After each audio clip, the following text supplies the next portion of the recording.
नारी मिले सुखदाई, पद और पैसा पाए लियो रे, कर ली बहुत कमाई। या सब कुछ पाया फिर भी न भाया, सुनो सुनागे जी। या सिवा हरि को छोड़ के अपना कोई नहीं है जी, या अपना कोई नहीं है। सच्चिदानंद भगवान की। मीरा चरित्र। जन्मदात्री माँ की चिंता और चिंतन। रात्रि विश्राम के लिए जब रतन सिंह पत्नी के कक्ष में आए तो उसके मुख से मीरा को ठाकुर जी प्राप्त होने और दूधा जी के रनिवास में पधारने और पुत्री के अचेत होने की बात सुनी। बेटी ना सहेलियों के साथ गुड़िया गुड्डा का खेल खेलती है और ना दूसरे खेल खेलती है।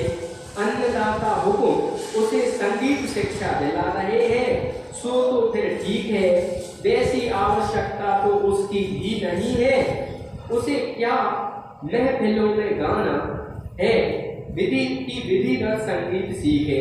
साधारण भजन समय समय पर गाए जाने वाले गीतों को अपने यहाँ की दासियां और दमा मणियां गाने बजाने वाली तो जानती ही है, और उनकी स्त्रियों को दमा मणियां कहते हैं, वे सिखा देंगी। फिर भी सीखे तो कोई बात नहीं, किंतु यह योग रनिवास में इस बात की बहुत चर्चा है कि बेटी की जात योग सीखकर क्या करेगी। मैंने बेटियों को भोजन सीखने चाहिए, ये योग सीख रही है, संगीत सीख रही है, मीरा अचेत हो गई है, पति पत्नी रात में बते आ रहे हैं। इसे क्या ससुराल नहीं जाना है, और जाएगी तो वहां क्या आसन लगाकर आंख मूंद कर बैठेगी, बैठने के लिए कोई ले जाएगा। इसे घर गृहस्थी के कार्य नहीं आएंगे तो दासियों की भूल कैसे पकड़ सकेगी। राजनीति नहीं जानेगी तो पति की समस्याओं को कैसे समझेगी। शास्त्राभ्यास नहीं करेगी तो अच्छे बुरे समय में किसका मुंह ताकेगी। कोई मुझे इस प्रकार की बातें पूछता है तो उत्तर ही नहीं सूझ पड़ता। मैं स्वयं को ही नहीं समझ पाती तो औरों को क्या बताऊंगी। बेटी को कुछ कहूं तो कब और कैसे। उसे अपने शिक्षकों से और पूजा से जो थोड़ा बहुत समय मिलता है उसे वह जोशी जी की कथा, जोशी जी का माथा खाने और अन्नदाता हुकुम से पंचायत करने में खर्चा कर रही थी। माँ कह रही है कि बिटिया से मैं कैसे समझाऊं, कैसे सिखाऊं कि उसे नारी धर्म और क्या आगे भविष्य में करना है। यदि भोजन स्नान पूजा और शयन ना करना हो तो वह कभी रनिवास में पैर ही ना रखे। मैं समझ नहीं पाती कि पुरुषों जैसी स्वभाव की यह पुत्री भगवान ने कैसे मुझे दे दी। कहते कहते वीर कुंवर जी की आंखों में आंसू बहने लगे। आज मीरा की माँ पति से कह रही है, भगवान ने ऐसी पुत्री कैसे दी सो तो नहीं जानता, किंतु झाली जी मैंने अनेक बार दाता हुकुम और संतों के मुख से सुना है कि मीरा साधारण बालिका नहीं है। इसके माता पिता होने का यश प्रदान कर भगवान ने हम पर बहुत बड़ी कृपा की है। पति समझा रहे हैं। उसकी जन्म पत्रिका और संतों की भविष्यवाणी के आधार अनुसार जैसी शिक्षा की उसे जीवन में आवश्यकता है वैसी ही शिक्षा का प्रबंध दाता हुकुम ने किया है। वे हम तुमसे अधिक समझदार हैं और ना भी हो तो क्या यह शोभा युक्त है कि हम उनके द्वारा दी जा रही शिक्षा में मेख निकालें और अपनी इच्छा अनुसार उसकी शिक्षा का प्रबंध करें। मीरा ही क्या, हम भी तो उन्हीं के हैं। यदि वे मुझे जलती हुई अग्नि में कूद पड़ने को कहे तो क्या मैं आगा पीछा सोचूंगा कि मेरे पीछे मेरी पत्नी और पुत्री का क्या होगा? नहीं, यह संभव नहीं। मेरे लिए तो मेरे पीछे दाता हुक्म है, यह आश्वासन ही बहुत है, और मैं इसी के सहारे आग में कूद पड़ूंगा। पूरा परिवार उन्हीं के लिए और उन्हीं की सुख सुविधा और प्रसन्नता के लिए है। हमारे चार भुजानाथ तो दाता हुक्म ही है। तुम मन से पलंग पर बिछाते हुए दाता हुक्म ही है। तुम यह क्यों नहीं देखती कि दाता हुक्म भले उसकी शिक्षा के 1000 प्रबंध करे, यदि मीरा की रुचि ना होती तो क्या वह कुछ सीखती? स्थिति यह है कि उसकी प्रगति से उसके गुरु बहुत संतुष्ट हैं। वह क्यों नहीं अन्य बच्चियों के साथ खेलती, क्यों नहीं दूसरी लड़कियों की भांति स्त्रियों के झुंड में बैठकर श्रृंगार की बातें सुनती, क्यों वह अपने रहन सहन की ओर से उदासीन है, इसलिए कि वह उन सब से भिन्न है। दाता हुक्म ना समझ नहीं है कि उसकी शिक्षा का ऐसा उल्टा प्रबंध करे। बड़े दादोसा बड़े भाई और बिछले दादोसा की बेटियां नहीं है क्या? उन्हें तो दाता हुक्म नहीं फरमाते संगीत और योग सीखने के लिए? फिर इसे ही क्यों मन में निश्चय कर लो कि यही इसके लिए आवश्यक है। उन्होंने पत्नी की पीठ पर हाथ रखा, दूसरे हाथ से उसका मुख अपनी ओर फेरते हुए बोले, सुनो, एक बात बताऊं तुम्हें। एक बार अजमेर में एक ज्योतिषी ने मेरी जन्म पत्रिका देखकर यह कहा था कि आपकी कुंडली के 5वें घर में चंद्रमा जिस स्थिति में है उसे देखते हुए आपको एक कन्या संतान होगी। वह कन्या आपको ही नहीं पूरे वंश को उज्ज्वल कर देगी। यह बात पहले क्यों नहीं बताई आपने? पत्नी पूछ रही पति से। नहीं, बेटी ही नहीं हुई तो क्या कहता? इसके होने पर बहुत से दिन तो परिवार के हर्षोल्लास ने ही खींच लिए।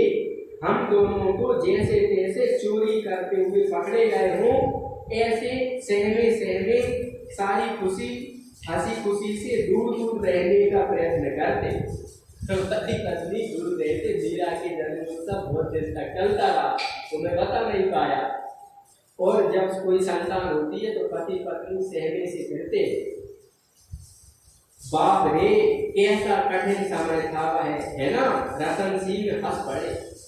सारे उत्सव के केंद्र होते हुए भी इससे दूर रहना, मन में खुशी हुए भी बाहर प्रकट न होने देना बहुत कठिन काम है। चलो, हम तो निपट गए। अब तो बड़े दादोसा माने वीरम देव जी और भाभी सा की बारी है। देखना, भंवर का जन्म होने पर हाँ, मीरा के पिताजी के बड़े भैया है दादोसा। भंवर का जन्म होने पर कैसे तंग करता हूँ मैं भैया चढ़ाऊंगा जब उनकी संतान होगी।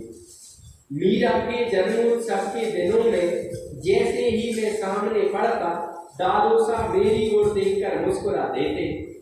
मैं घबरा जाता कि कहीं कोई देख ना ले, नजरें झुका लेता या मुंह दूसरी ओर फेर लेता। बाद में तो मैंने निश्चय ही कर लिया कि उनकी ओर देखना ही नहीं, किंतु वे पुकार लेते भाया कहकर और आंखें अनायास उठ जाती। उनकी देखा देखी दोनों दादोसा भी यही करने लगे। जो जी चाहता था कि चित्तौड़ छोड़कर कुछ दिन के लिए कहीं बाहर चला जाए। इनके 3 भैया हैं और वे तीनों भैया बेटी के विवाह, बेटी के जन्म पर इनको थोड़ा ठिठोली हंसी मजाक करते और नाम देते। ये गर्दन लटका देते तो चिढ़ा देते दोनों तीनों भैया।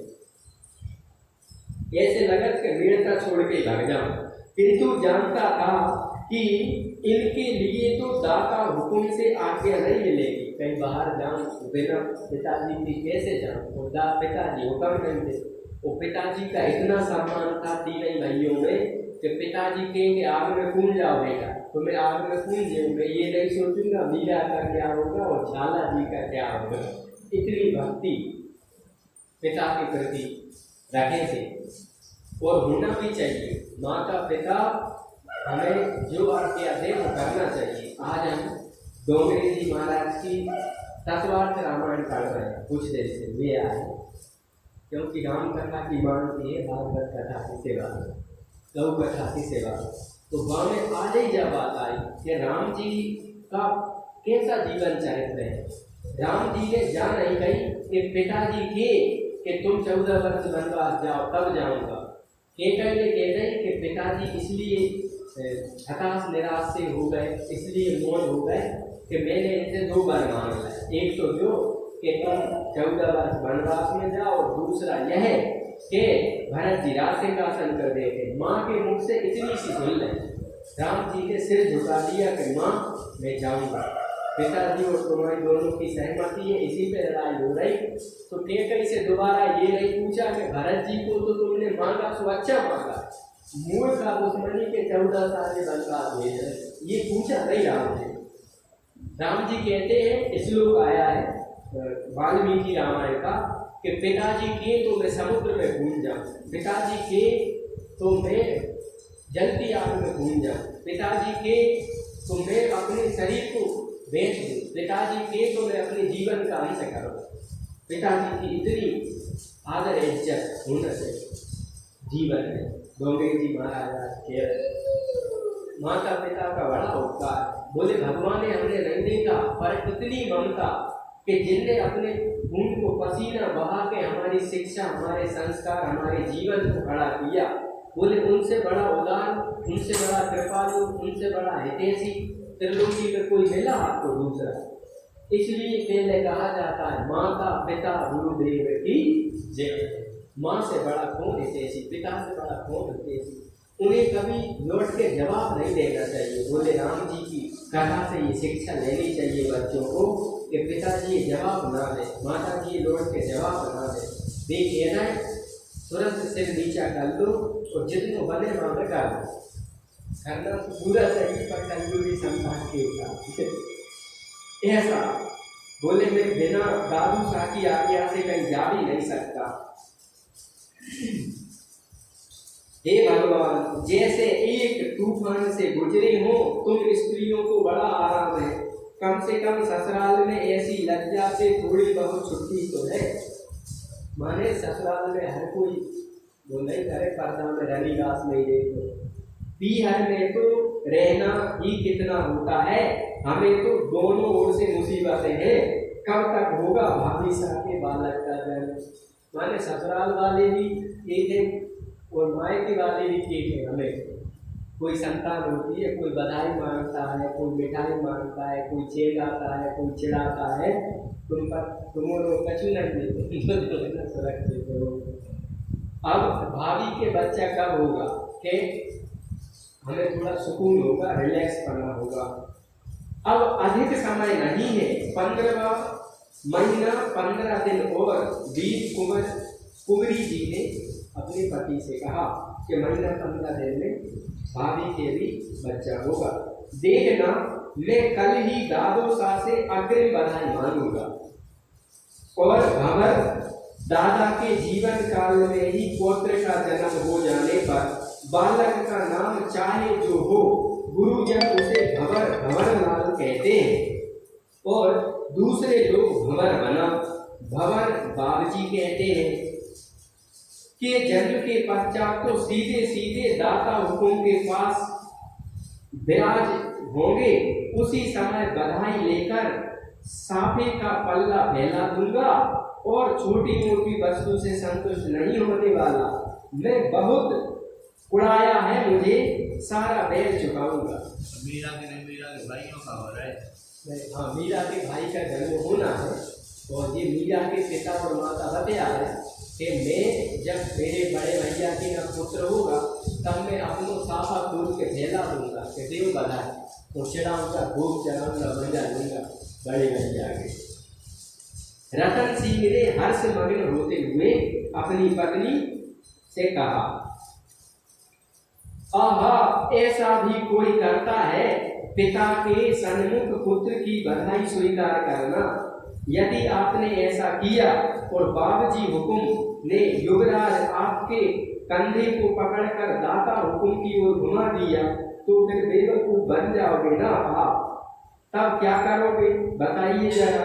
वीर कुंवरी जी ने हंसते हुए अपनी पत्नी से पूछा कि जा घटना थी आपके पिताजी के सामने घटवा दे, उनने कुछ ऐसा कर दिया फिर तुम क्या करोगे, एकदम फंस जाओगे।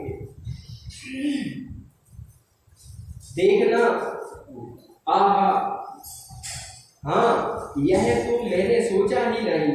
ऐसा करूंगा कि जब महफिल होगी तब मैं इस प्रकार साफे का पल्ला फैलाऊंगा कि मानो दाता हुकुम की नजर बचाकर ऐसा कर रहा हूँ, किंतु वास्तव में दाता हुकुम ही देख लेंगे और दादो सा हुकुम भी।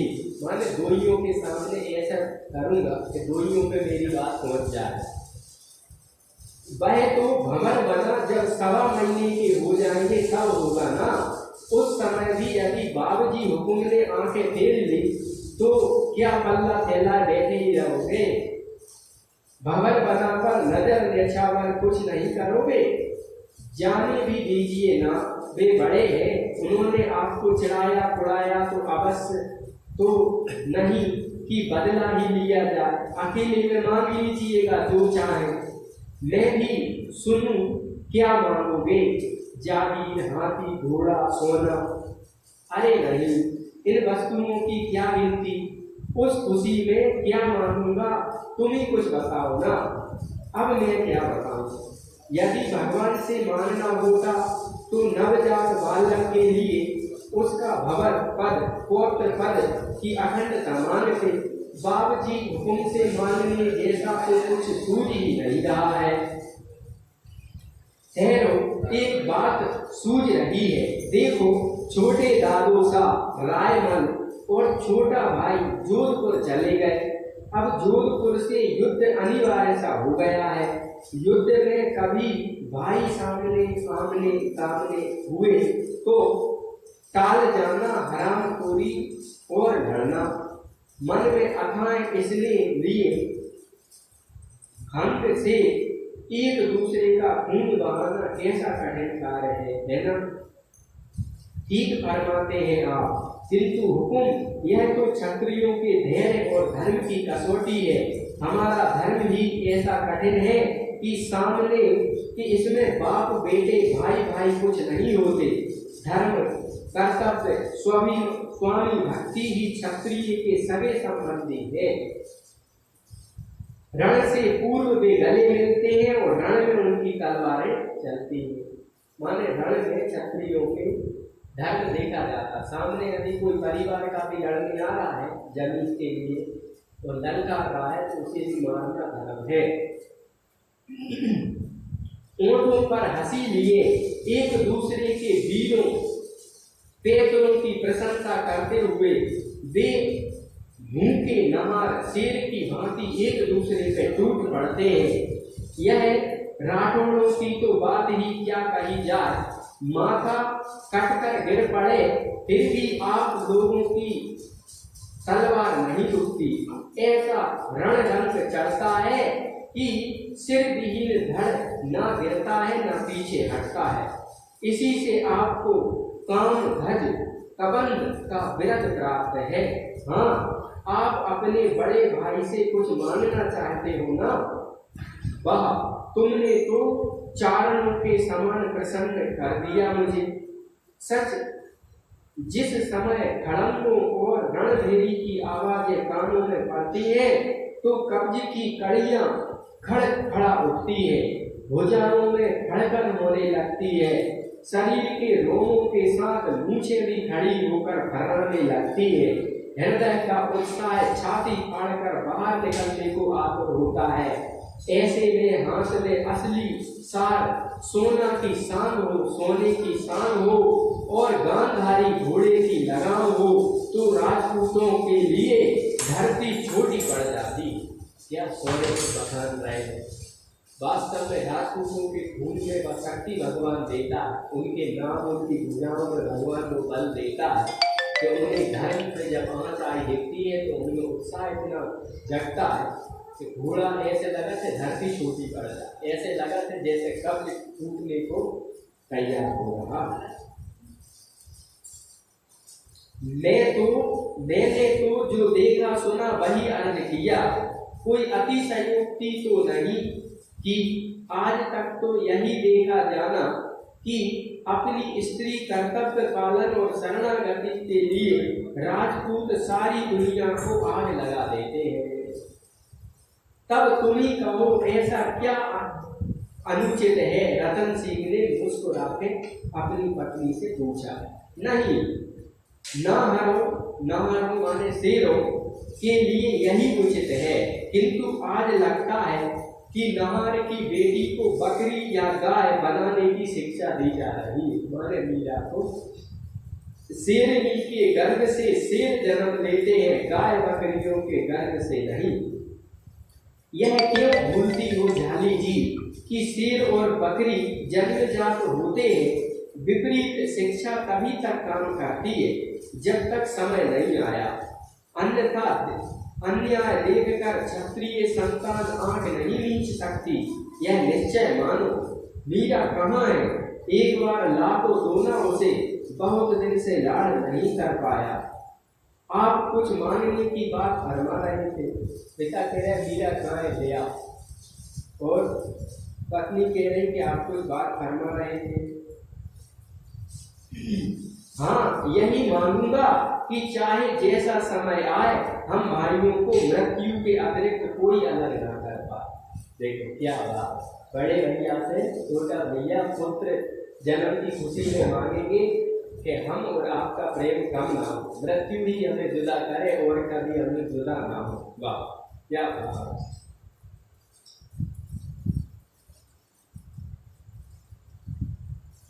यदि कभी लोग के मारे कहीं जाना भी चाहूं तो बलपूर्वक आप रोक देना।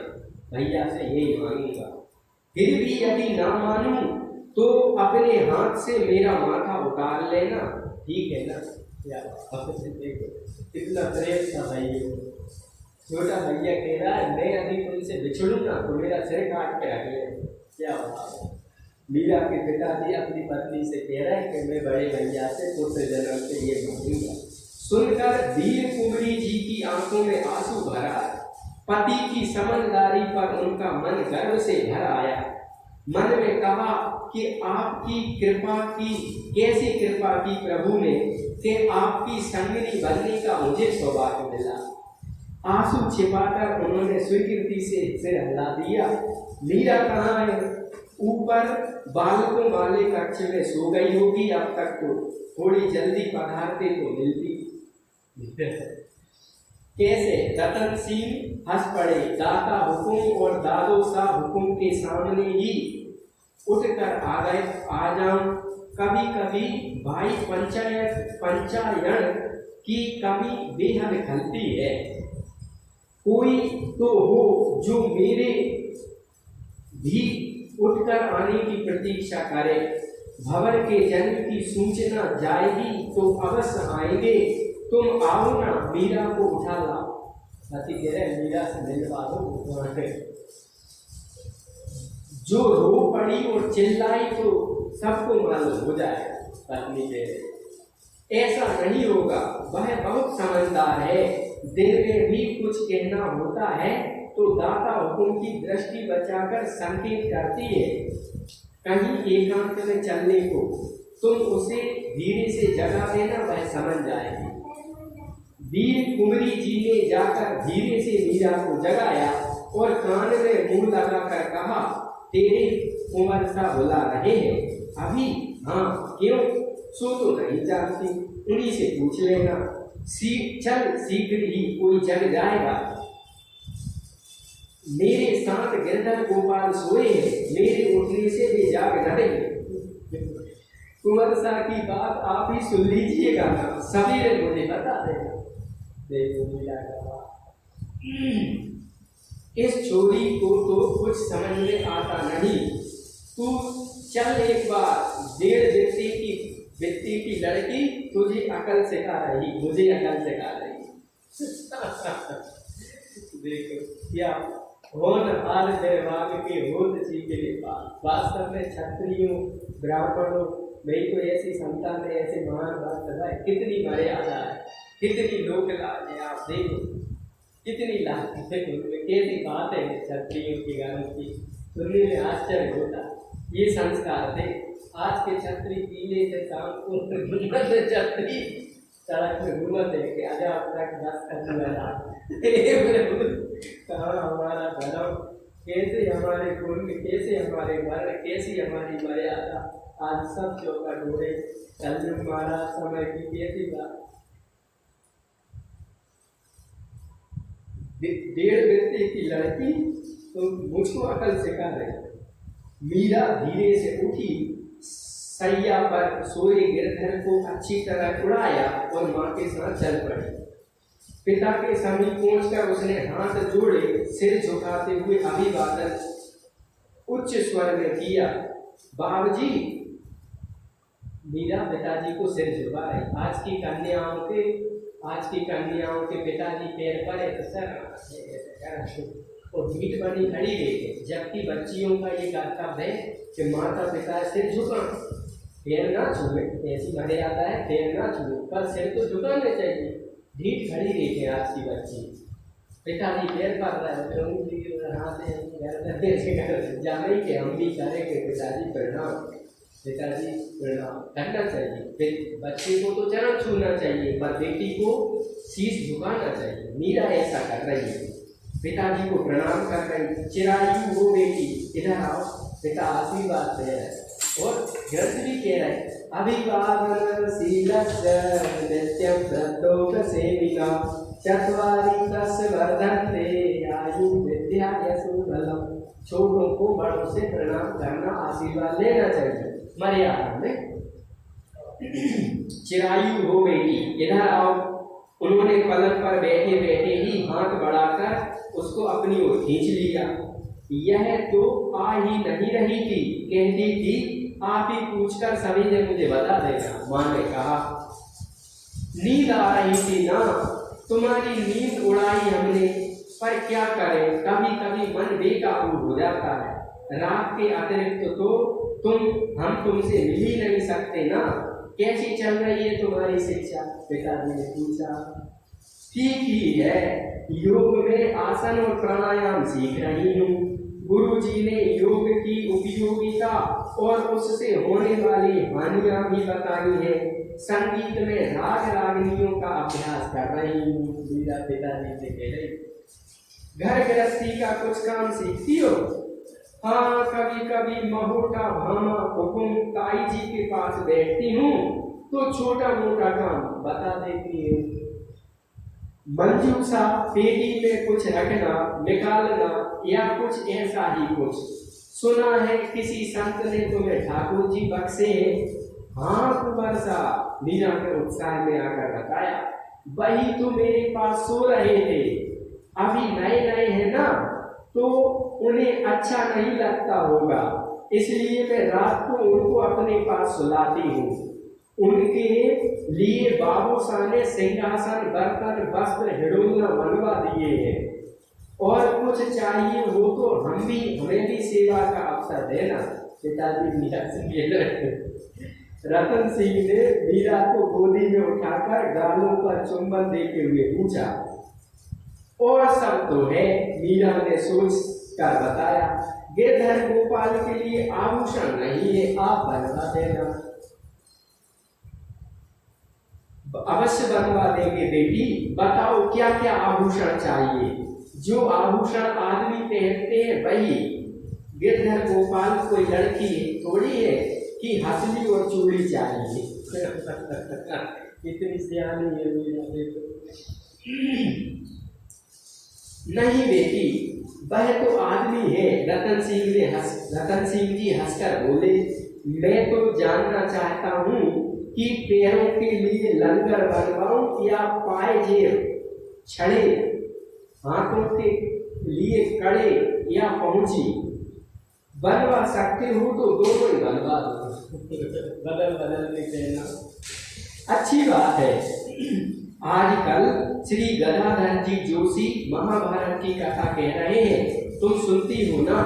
मैं तो नित्य ही बाबू साहब के पास बैठकर सुनती हूँ, आप ही तो कभी कभी गायब रहते हो। तुम नहीं सुनो, मैं सुना बाबू साहब के पास।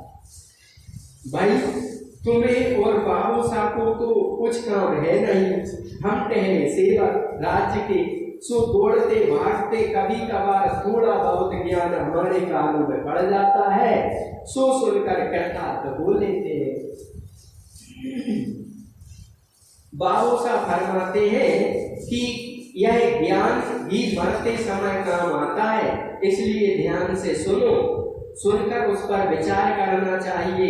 ऐसे भागते दौड़ते सुना और विचार ना किया तो वह कानों से निकल पड़ेगा ना, पेट में कैसे पहुंचेगा, कैसे पचेगा।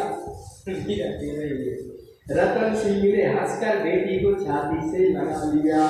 हम तो चार भुजा नाथ से यही मनाते हैं कि बेटी की मातृभूमि के लिए रण में तलवार चलाते हुए प्राण छूटे। पिताजी ने कहा, इसमें ना कुछ सुनना पड़ता है ना भूलना। अत्याचारियों और अन्यायियों से आर्तजनों की रक्षा और प्रभु का नाम, केवल यही तेरे पिता के धर्म कर्म योग ज्ञान है। तुम ही बताओ वह सब तो सीखती, तुम ही बताओ यह सब तो सीखती हो, स्वास्थ्य के लिए कुछ खेल कूद भी करती हो। हाँ कुंवर साहब, बाबू साहब फरमा रहे थे कि 1 वर्ष बाद घोड़ा और शास्त्र चलाना भी सिखाएंगे। अभी क्यों नहीं? 4 वर्ष की तो हो तुम, अभी से अभ्यास क्यों नहीं करोगी तो समय आने से सीख नहीं पाओगी।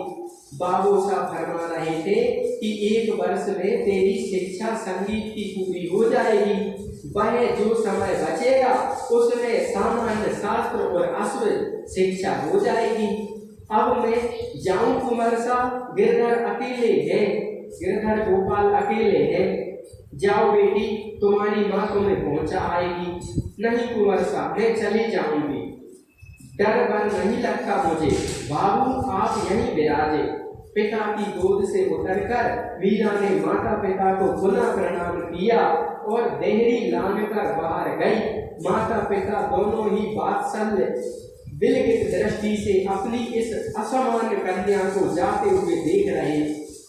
मोह माया तो कैसे इसे छू भी नहीं गई। वीर कुंवरी ने कहा, बच्चों को मां से कितना मोह होता है। कोयले की खान से जब हीरा निपटता है तो वह खान भी इसी तरह बिसूरती है। वह क्या तुम्हारा सम्मान नहीं करती? माँ का हृदय सम्मान का भूखा नहीं होता, उसे बालक का स्नेह चाहिए। पास बैठी हो तभी लगता है बहुत दूर है। क्या कहा तुमने? अभी कितने मीठे स्वर से उसने बाबू सा आप यहीं विराजे कहा।